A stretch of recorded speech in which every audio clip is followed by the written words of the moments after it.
pour ce qui est de l'Irak en tant que tel, je peux peut-être décrire très brièvement l'effet que ça, de la COVID sur sur l'Irak en général. En fait, le plus gros impact présentement, c'est au niveau économique, où le prix du pétrole est maintenant tellement bas que le gouvernement est en déficit, c'est ce qui va créer et qui crée beaucoup de manifestations et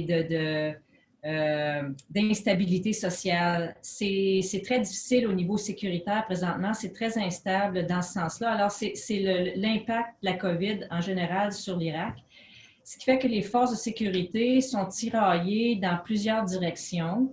Et quand on est dans leur bureau pour implanter des réformes, pour faire avancer cet agenda-là, c'est sûr qu'on travaille à travers beaucoup de frictions et beaucoup de frictions physiques aussi, parce que nous, on doit adopter une posture qui tient compte de cette menace et on doit s'assurer que d'un point de vue irakien, on ne se transmet pas le virus aussi. Donc, je dois dire qu'au niveau irakien, les forces de sécurité irakiennes sont très bien leur comportement est extrêmement posé et adapté au COVID. Donc, le port du masque, eux ont commencé à le porter avant nous, en fait.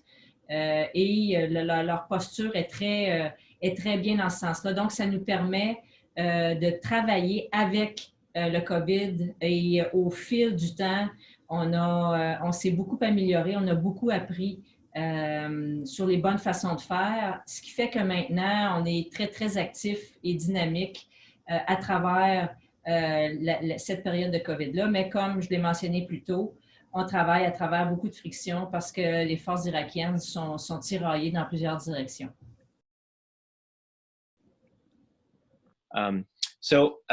When thinking about security assistance in counterinsurgency settings, just to take a step back, I think it's important to note that there are many different effects or different purposes of security assistance in these contexts, right? We tend to think of security assistance in terms of either conducting or supporting kinetic operations against insurgents, right? Either kind of direct operational support or supporting logistics. But of course, security assistance does a lot of other things. There's a lot of other purposes, right? It's not just about conducting operations. It's also about influencing planning, management, logistics around the operations, influencing kind of the broader policies, right? It's also about much longer term efforts, like strengthening capabilities of security forces, not only in the field operationally, but also to do their own planning and management and logistics. And there are even broader issues, right? Like supporting the legitimacy of the government generally, and embedded in broader kind of strategic relationships between, in this case, say the U.S. or Canada and the Iraqi government. So there's a lot of different kind of purposes, and I think when we talk about the impact of COVID, the effects I think vary across these different kinds of purposes. It's also important to note that there's some very real trade-offs between these different purposes, right? There's actually, we tend to sort of focus more and emphasize the kind of kinetic or the operational aspects of security assistance and involvement in COIN. But there's actually quite a lot of evidence, including some of my own research, that shows that these other elements, right, the capacity building, the legitimacy, the effects on civil-military relations in recipient countries really have a much, if not equal, at least important effect, especially longer term, on the success of counterinsurgency. And there's some very real trade-offs, right? So, there's always a focus on immediate threats, so you want to kind of focus on your kinetic operations. But in some cases, and again, there's kind of a sort of growing research program on this, that focus on immediate operations can actually undermine longer term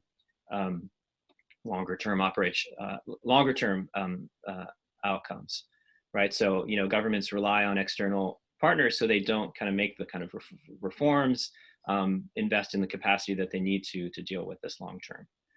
And there's lots of examples that we can point to, right? So in the case of Iraq, sort of taking a step back, longer term, right? And there was a sort of early on from, after 2003, there was a heavy focus on, getting the Iraqi security forces standing up and running, But we know that what really kind of contributed to the insurgency kind of early on, and then the rise of the Islamic State, was the politicization of the security forces, right? And the government's exclusion of certain groups along sectarian lines, human rights abuse by certain forces, and this kind of contributed to the insurgency going on, right? So these kind of political dimensions and the governance and oversight of the forces being important. So how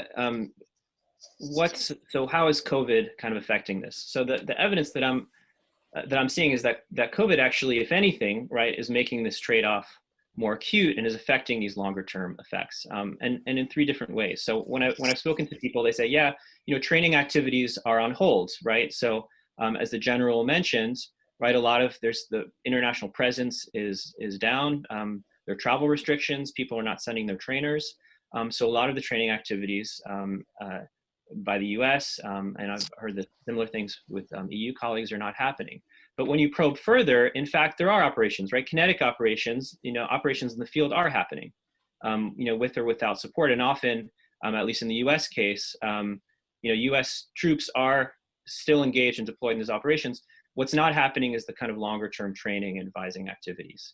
And especially the kind of capacity building, governance, logistics, management, those kinds of things.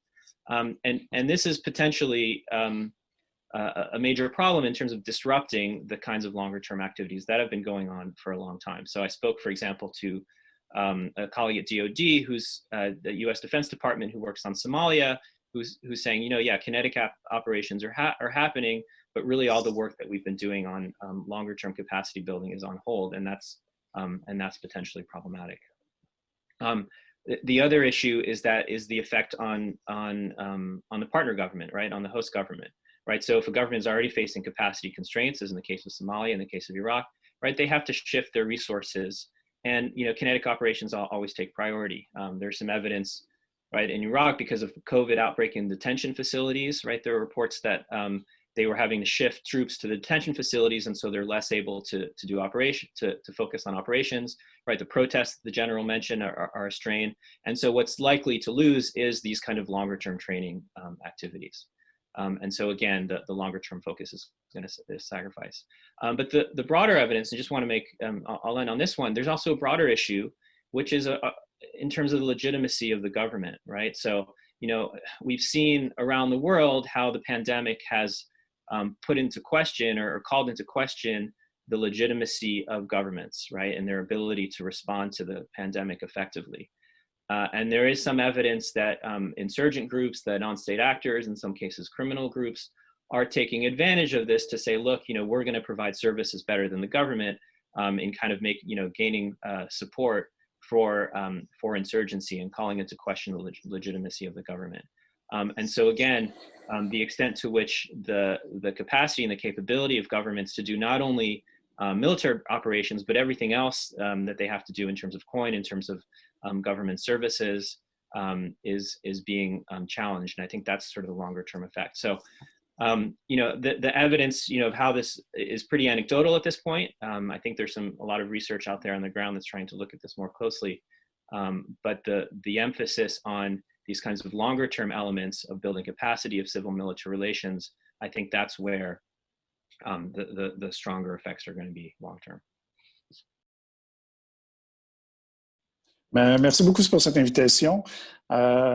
Juste en guise peut-être d'introduction, moi je travaille vraiment sur les forces armées, je suis un sociologue militaire, donc souvent je travaille sur les questions de cohésion de discipline, je travaille comment les armées fonctionnent à l'intérieur, fait que souvent mon point de vue, ayant ce focus-là, mon point de vue, ma façon d'analyser les choses dépend de cet angle intérieur-là. Donc je travaille surtout sur les forces armées maliennes, mais ces dernières semaines je travaille un peu sur Burkina Faso et Niger, ce qui est même une bonne base de comparaison.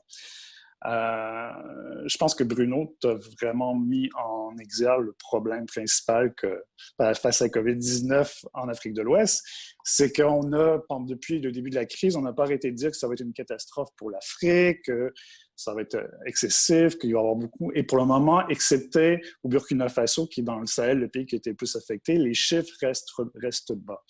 Et bon, je ne suis pas un spécialiste de santé publique et l'idée n'est pas là aujourd'hui de voir pourquoi ça reste bas, mais où il faut en venir rapidement, c'est de voir sur le terrain, en termes de la vie des gens, mais surtout des opérations, ça a eu très peu d'impact. Et comme Louis-Alexandre le présentait, je pense qu'on a un peu la même situation au Sahel où c'est plus la stratégie qui est affectée, c'est plus le haut commandement qui est affecté que les opérations kinétiques sur le terrain, les opérations tactiques qui continuent. Je posais justement la question à un officier sur le terrain, quel est l'impact de COVID-19 sur le terrain? Il me dit, tu es le 10e qui me pose cette question-là cette semaine. Il y a très peu d'effets sur le terrain. Et l'idée derrière ça, c'est qu'on va juste regarder comment les cycles fonctionnent. Déjà, au Sahel, les opérations sont très loin des centres, ce qui fait en sorte que les soldats qui partent en mission pour 6 à 9 mois, souvent plus sans revenir à la maison, avant que la zone des opérations ait son premier cas de COVID-19, ça va être difficile. Mais déjà, les équipements de protection sont arrivés avant même que les premiers cas soient détectés, alors qu'on a commencé à faire des tests de détection sur le terrain et qu'il n'y a eu aucun cas pour le moment. Donc, pour ceci, en termes d'opération, ça fait très peu de différence pour le Sahel. Et c'est vraiment... et c'est là qu'il faut garder ça en tête. Un point que tu as amené, c'est que on a beaucoup dit que les djihadistes allaient pouvoir profiter du COVID-19 et du chaos engendré par le COVID-19 pour faire plus d'attaques. Mais finalement, on est obligé d'admettre qu'avec tout ce qui se passe présentement, le COVID-19 est le dernier souci. Au Mali, on se retrouve avec un coup d'État qui, si malgré tout, n'a pas affecté les opérations sur le terrain comme ce fut le cas en 2000.